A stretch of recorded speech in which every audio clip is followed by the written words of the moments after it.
लखनऊ से खबर है, लव जिहाद का आरोपी सुफियान वहां पर गिरफ्तार कर लिया गया है। बरी जंगल में मुठभेड़ के दौरान पुलिस ने सुफियान को गिरफ्तार किया है और मुठभेड़ के दौरान सुफियान के पैर में गोली लगी है। उस पर लड़की को छत से फेंककर उसकी जान लेने का आरोप है और पुलिस ने उस पर 25,000 रुपए का इनाम भी रखा था। तो मुठभेड़ के बाद लव जिहाद का आरोपी सुफियान गिरफ्तार किया गया है। बरी जंगल में मुठभेड़ के दौरान पुलिस ने इसे गिरफ्तार किया है। लड़की को छत से फेंकने का आरोप, उसकी जान लेने का आरोप और 25,000 का इनामी सुफियान आखिरकार गिरफ्तार कर लिया गया। उसके पैर में गोली लगी है। 10 टीमें पुलिस की उससे पूछताछ कर रही हैं। बरी जंगल में मुठभेड़ के दौरान पुलिस ने उसे गिरफ्तार किया है।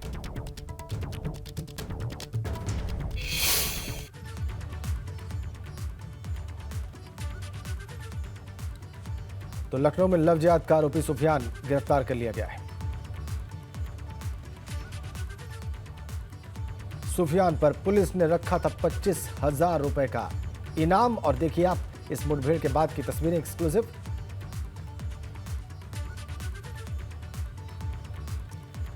चलिए अब आपको सीधा लखनऊ के लिए चलते हैं और ताजा घटनाक्रम जो है इस मामले से जुड़ा हुआ क्या है ये जानते हैं शैलेश अरोड़ा से। हमारे संवाददाता लखनऊ से हमारे साथ जुड़ गए हैं। सीधा शैलेश का रुख करेंगे। शैलेश, इस वक्त आप कहां पर हैं और क्या ताजा जानकारी है आपके पास इस मामले से जुड़ी? राजन, देखिए इस समय हम KGMU का जो ट्रॉमा सेंटर है वहाँ पर मौजूद है और यहीं पर सुफियान को लाया गया। आप देख सकते हैं जो सामने एक कमरा है, आकस्मिक चिकित्सा कक्ष जो कैजुअल्टी रूम है, यहाँ पर उनका इलाज फिलहाल सुफियान का अंदर चल रहा है। और कुछ ही देर में जो ADCP हैं चिरंजीव नाथ सिन्हा वो भी यहाँ मौके पर पहुँचने वाले हैं। पुलिस फोर्स यहाँ पर तैनात है। देखिए जो मुठभेड़ हुई दिन के वक्त में हुई है। खास बात ये भी आप अगर देखें तो दिन के वक्त ये पूरी मुठभेड़ हुई है। लाइव चल रहा है यहाँ पर। देखिए बहरहाल क्योंकि कुछ लोग जो है जो यहाँ सुरक्षा से जुड़े हुए वो आपत्ति इस चीज़ को लेकर जरूर कर रहे हैं क्योंकि अस्पताल है, ऐसे में वीडियो कवरेज और इन चीज़ों को तो हम बाहर से चीज़ें फिर दिखाएंगे। लेकिन एक बार ये तस्वीरें हम अपने दर्शकों को जरूर दिखा रहे हैं कि आकस्मिक चिकित्सा कक्ष है, ये कैजुअल्टी रूम है और यहीं पर अंदर इलाज चल रहा है। पुलिसकर्मी यहाँ पर मौजूद हैं, जो दरोगा हैं, जो इंस्पेक्टर है, जो टीम लगी थी जिसने इस पूरे मुठभेड़ में जो गई थी गिरफ्तार करने के लिए सुफियान को। लेकिन जैसा हमारी ADCP चिरंजीव नाथ सिन्हा से फ़ोन पर बात हुई तो उन्होंने पूरे घटनाक्रम के बारे में बताया कि दुबग्गा में जो पावर हाउस चौराहा है वहाँ पर ये पूरी मुठभेड़ हुई है। वहाँ पर पहले जो है सुफियान को रोकने की कोशिश की गई जब खुफिया तंत्र से जानकारी मिली, उसके बाद में लेकिन सुफियान नहीं माना। जैसा पुलिस ने जानकारी दी कि सुफियान ने उनके ऊपर फायर करा, पुलिस के ऊपर पहले फायर किया, जिसके बाद में पुलिस ने जवाबी फायर किया और एक गोली जो है वो सुफियान के पैर में लगी, जिसके बाद में उसको पकड़ा गया है। एक असलहा था सुफियान के पास में, जो इलीगल असलहा वहाँ से मिला है उसके पास से। और देखिए इस पूरे घटनाक्रम को अगर आप देखें तो लगातार, क्योंकि ये मामला जितना बड़ा था, लगातार खुद शासन स्तर से निगाह रखी जा रही थी। और क्योंकि हाल ही में देखिए श्रद्धा कांड जो हुआ उसके बाद इस तुरंत बाद ये मामला होने से फूल और ज़्यादा पकड़ता चला गया। उसके बाद मुख्यमंत्री के स्तर तक से निर्देश थे कि जल्द से जल्द इस मामले को सॉर्ट आउट किया जाए। लगातार जो गृह विभाग है वो भी निगाह रख रहा था। पुलिस की जो टीम थी लगातार वो बढ़ा दी गई थी। 10 टीमें पुलिस की लगाई जाती हैं, 11 टीमें पॉलीगन की लगाई जाती हैं। लगातार देर रात से लेकर और आज सुबह तक लगातार जो पॉलीगन टीमें थी वो मोटरसाइकिल पर 11 टीमें लगातार गली गली जाकर, जो पुराने लखनऊ का इलाका है जहां पर इसके होने की संभावना थी, लगातार वो वहां पर अपना सर्च ऑपरेशन चला रही थी। जो वहां पर उनके मुखबिर तंत्र है उससे जानकारी जुटा रही थी, जिसके बाद में सुफियान तक पहुंचा जा सका था। और उसके बाद में जब सुफियान को गिरफ्तार करने की कोशिश हुई तो जिस तरह से उसने फायर किया, बाद में जवाबी फायर पुलिस का हुआ, तो यहाँ पर उसको अब लाया गया है। फिलहाल डॉक्टर्स की अगर माने तो हालत जो है कुछ देर में ड्रेसिंग कर दी जाएगी और उसके बाद उसको यहाँ से ले जाया जाएगा और उसके बाद में जो लीगल प्रोसीडिंग्स होती हैं उनको पूरा किया जाएगा। ये सारी चीज़ें यहाँ पर। लेकिन देखिए निश्चित रूप से अभी जब सुफियान से बात होगी तो तमाम और चीज़ें भी खुलकर सामने आएंगी। बिल्कुल जो मंशा थी वो क्या थी पुलिस पर। देखिए अगर वो फायर करता है और 2-3 चीज़ें इस पूरे कांड में अगर आप राजेंद्र देखें तो कहीं ना कहीं जिस तरह से जो पुलिस बता रही है मोबाइल का इस्तेमाल नहीं कर रहा था, यानी जिस तरह से वो वेब सीरीज इन चीज़ों को देखता था उससे प्रभावित था, जानता था कि अगर इन चीज़ों का इस्तेमाल करेंगे जैसे ATM है, मोबाइल है, तो पुलिस झट से सर्विलांस सिस्टम के माध्यम से उनकी लोकेशन ट्रेस कर लेगी, उसको पकड़ लेगी। इसलिए वो सरेंडर करने की कोशिश के तहत कहीं ना कहीं लगातार वो ये कोशिश कर रहा था कि कैसे वकीलों से संपर्क करना, कोर्ट में कैसे सरेंडर करना है। लेकिन इसके लिए वो कहीं पर भी तकनीक का इस्तेमाल नहीं कर रहा था जिससे उसको ट्रेस किया जा सके। और यही चुनौती थी पुलिस के सामने। जो 25,000 का इनाम रखा गया उसके पीछे भी यही मजबूरी थी कि आखिर कैसे पकड़ा जाए। और पुलिस का जो खुफिया तंत्र, जब हम पहले के समय की बात करें तो पुलिस जो भी ऑपरेशन को अंजाम देती थी वो इसी खुफिया तंत्र, इसी मुखबिर तंत्र के आधार पर अंजाम दिया करती थी। और इस बार भी जब पुलिस के हाथ में तकनीक का सहारा नहीं रह गया तो उसने अपने खुफिया तंत्र को अलर्ट किया। दुबग्गा इलाके में ही नहीं, मुठभेड़ जरूर दुबग्गा में हुई, लेकिन जिन जिन इलाकों में, क्योंकि पुराने लखनऊ से देखिए उसका वास्ता था, ऐसे में मड़ियाओं, दुबग्गा, ठाकुरगंज, ये वो पुराने इलाके हैं लखनऊ के जहां पर पूरे खुफिया तंत्र को एक्टिवेट कर दिया गया था। गली गली टीमें जा रही थी जो उनके तंत्र के लोग हैं। और देखिए जब ये खुफिया तंत्र, ये मुखबिर काम करते हैं तो उनमें आपको बता दें कि कुछ छोटे मोटे चोर उचक्के या लूट करने वाले लोग, इस तरह के लोग भी देखिए उसमें शामिल होते हैं जो कई बार सुराग देते हैं पुलिस को। तो हर तरह के तंत्र को पुलिस ने अपने खोल दिया और बहुत जल्द देखा जाए तो इस पूरे मामले को सामने ले आया, उसको बहुत जल्दी अरेस्ट भी कर लिया। पुलिस के पास अगर एक लीड थी उसके खुफिया तंत्र से तो वो बस इतनी कि वो लखनऊ से बाहर नहीं है, उसने लखनऊ नहीं छोड़ा है। तो ये राहत भरी बात भी पुलिस के लिए थी कि कम से कम जो अभी पूरा दायरा है जिसमें वो ढूंढ रहे हैं वो लखनऊ था। अगर लखनऊ से बाहर निकल जाता, क्योंकि तकनीक का इस्तेमाल वो कर नहीं जाता, तो ऐसे में शायद मुश्किलें और बढ़ जाती कि अगर वो लखनऊ छोड़ देता, किसी दूसरे शहर चला आता, किसी दूसरे राज्य चला जाता, तो शायद ये चीज़ें इतनी आसान नहीं होती। तो यहीं पर रहकर वो अपने आप को कैसे सरेंडर करें बचने के लिए इन कोशिशों में लगा था। लेकिन पुलिस उस तक पहुंच गई और दिन में ये मुठभेड़ हुई। आमतौर पर देखिए ये होता है कि तमाम आप देखेंगे जो एनकाउंटर होते हैं, मुठभेड़ होती है, वो रात में होती है, अंधेरे में होती है, सुनसान इलाकों में होती है। लेकिन आज की जो ये मुठभेड़ है वो दिन के उजाले में हुई है। और उसके बाद जब ये मुठभेड़ हुई, गोलियां चलने की आवाज़ें हुई, तो तमाम लोग वहाँ मौके पर भी पहुँच गए। पुलिस ने उनको भी जो स्पॉट था उससे दूर रखा, क्योंकि जो साक्ष्य होते हैं जब कोई मुठभेड़ हो या एनकाउंटर हो तो वहाँ पर भी देखिए एक दायरा बना दिया जाता है, वहाँ पर भी तमाम साक्ष्य होते हैं, जांच होती है कई चीज़ों की। तो पब्लिक को वहाँ से दूर रखना और उसके बाद में सबसे पहला काम, क्योंकि सुफियान को गोली लगी थी, तो उसको इलाज के लिए लाना। और इसी के तहत KGMU में कुछ देर पहले उसको लाया गया है। यहाँ पर कैजुअल्टी रूम में उसका इलाज चल रहा है, डॉक्टर्स की जो टीम है उसको देख रही है। पुलिस जो है भारी संख्या में, देखिए अंदर भी आप देख रहे हैं, ये तो एक दो पुलिसकर्मी आपको इस कैजुअल्टी रूम के बाहर दिख रहे हैं। इस कैजुअल्टी रूम के अंदर भी पुलिसकर्मी मौजूद हैं और इस ट्रॉमा सेंटर का जो मेन गेट है उसके बाहर भी पुलिसकर्मी मौजूद हैं। यानी पूरी तरह से निगाह रखी जा रही है। और यहाँ पर अब से कुछ देर में जब ADCP चिरंजीव नाथ सिन्हा पहुँचेंगे उनसे भी हम बात करेंगे। फ़ोन पर हमारी बात ज़रूर हुई, लेकिन सामने के किस तरह से आखिर और क्या क्या खास चीज़ें रहीं, किस तरह से इस पूरे ऑपरेशन को अंजाम दिया गया, किस तरह से उस तक पुलिस पहुंची, क्योंकि बहुत एक चुनौतीपूर्ण काम हो गया था सुफियान को अरेस्ट करना। क्योंकि सबसे बड़ी जो दिक्कत आ रही थी वो यही कि वो किसी भी तकनीक का इस्तेमाल नहीं कर रहा था, वो किसी भी मोबाइल फ़ोन का इस्तेमाल नहीं कर रहा था। ऐसे में उस तक पहुंचना आसान नहीं था। वो अपने नंबर से नहीं बल्कि किसी दूसरे नंबर से भी संपर्क नहीं कर रहा था लोगों से, अब तक जो चीज़ें सामने आई। क्योंकि अगर वो किसी और नंबर से भी करता तो उसके वो जानता था कि पुलिस जो है वो सिर्फ उसका नंबर सर्विलांस पे लेकर काम नहीं कर रही, बल्कि उसके जो परिचित है, जो रिश्तेदार है, उन सबके नंबर तो सर्विलांस पे था।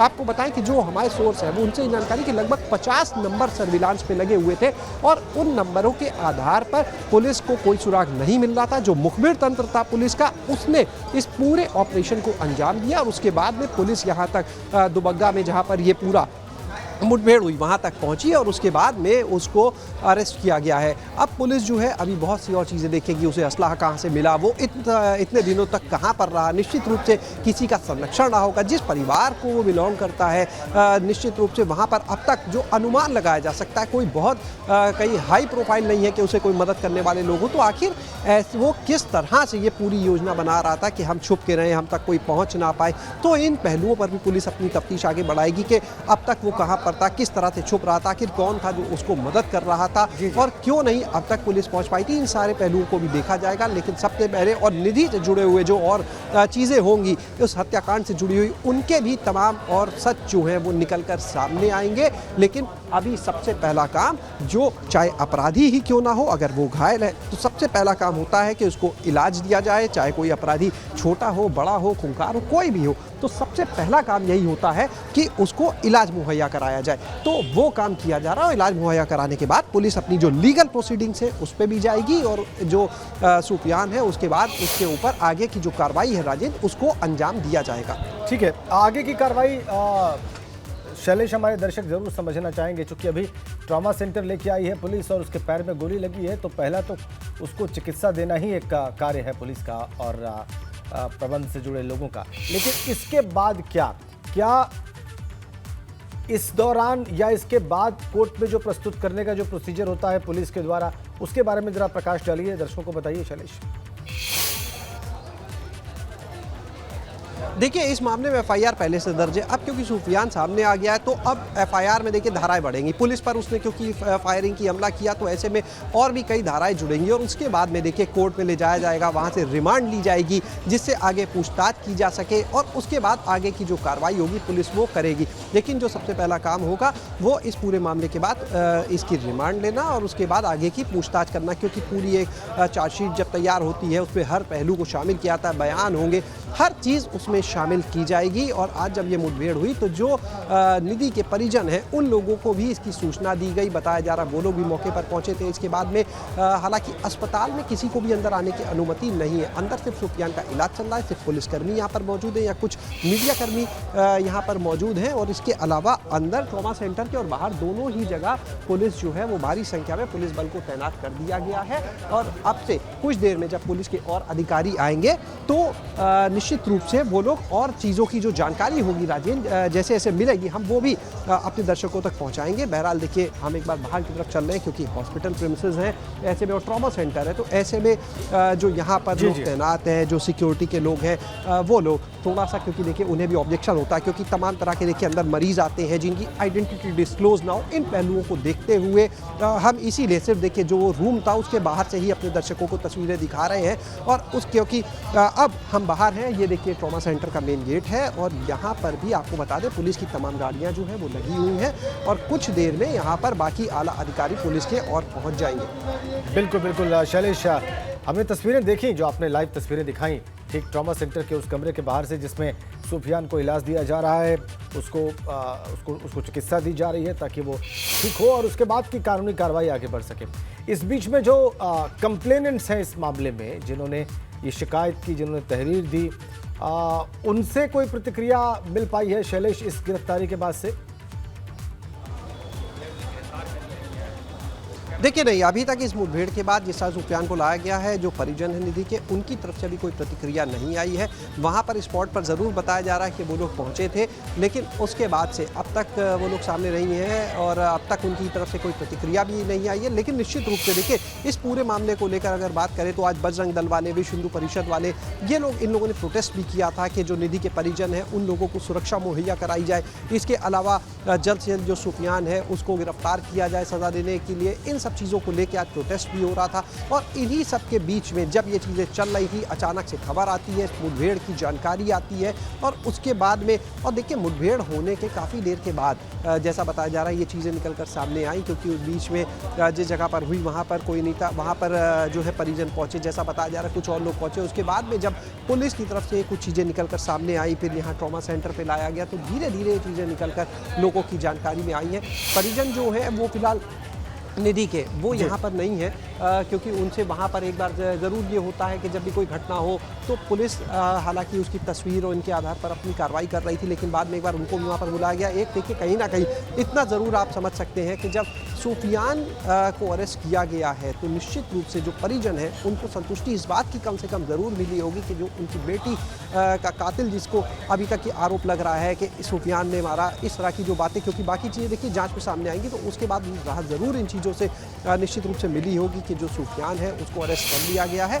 लेकिन अब आगे जांच में और क्या क्या खुलासे होते हैं, क्या चीज़ें निकल कर आती हैं, निधि और सुफियान से जुड़ी क्या चीज़ें निकल कर सामने आती हैं, इनके ऊपर भी देखिए लगातार निगाहें बनी और जो भी ताज़ा जानकारी होंगी अपने दर्शकों तक लगातार पहुँचाते रहेंगे। इस केस के पहले दिन से अभी शैलेश, अभी किस किस तरह के अधिकारी वहाँ ट्रॉमा सेंटर में है ये भी दर्शकों को बताएं, जो आपने देखा वहाँ पर किस तरह के पुलिस के अधिकारी, लखनऊ पुलिस के अधिकारी वहाँ पर हैं।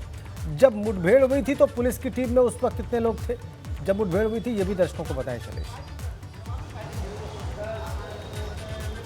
देखिए फिलहाल जिस टीम से मुठभेड़ हुई थी वहाँ के जो इंस्पेक्टर हैं, जो बाकी टीम के लोग थे, वो अभी अंदर मौजूद हैं, लेकिन इंस्पेक्टर स्तर तक के, सीओ स्तर तक के जो अधिकारी हैं वो अभी फिलहाल अंदर मौजूद हैं। एडीसीपी को यहाँ पर पहुँचना था, लेकिन ये बात सुनने में आ रही है कि वो फिलहाल पहले जो मौका था, जहाँ पर ये स्पॉट था, जहाँ पर ये मुठभेड़ हुई, वहाँ पर वो गए और उसके बाद में अभी उन्हें यहाँ पर आना है। हालांकि दुबग्गा की अगर हम बात करते हैं तो जिस जगह हम खड़े हैं, जो ट्रॉमा सेंटर है, यहाँ से दुबग्गा की दूरी बहुत ज़्यादा नहीं है, कुछ मिनट की दूरी है, क्योंकि ये जो इलाका है, ट्रॉमा सेंटर जहाँ पर है, ये उसी पुराने लखनऊ से जुड़ा है जहाँ पर आप कह सकते हैं, जो हम बात करते हैं ठाकुरगंज इलाके में हम बात कर रहे थे, सर्च ऑपरेशन चल रहा था, जो हम बात कर रहे थे मड़ियाओं में सर्च ऑपरेशन चल रहा था, वो थोड़ा सा अलग था। ठाकुरगंज इलाका जो है, दुबग्गा इलाका जो है, वो सारे रास्ते जो है वो ट्रॉमा सेंटर के आसपास से ही गए हुए हैं। जब हम ट्रॉमा सेंटर से बाहर निकलते हैं, इमामबाड़ा होते हुए दुबग्गा जा सकते हैं, चौक होते हुए जा सकते हैं, तो तमाम जो रास्ते यहीं से गए और बहुत ज़्यादा दूरी नहीं है दुबग्गा क्षेत्र की।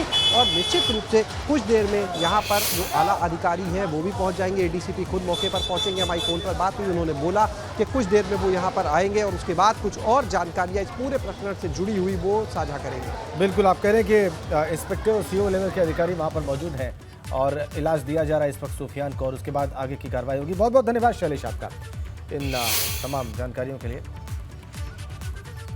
तो देखा आपने।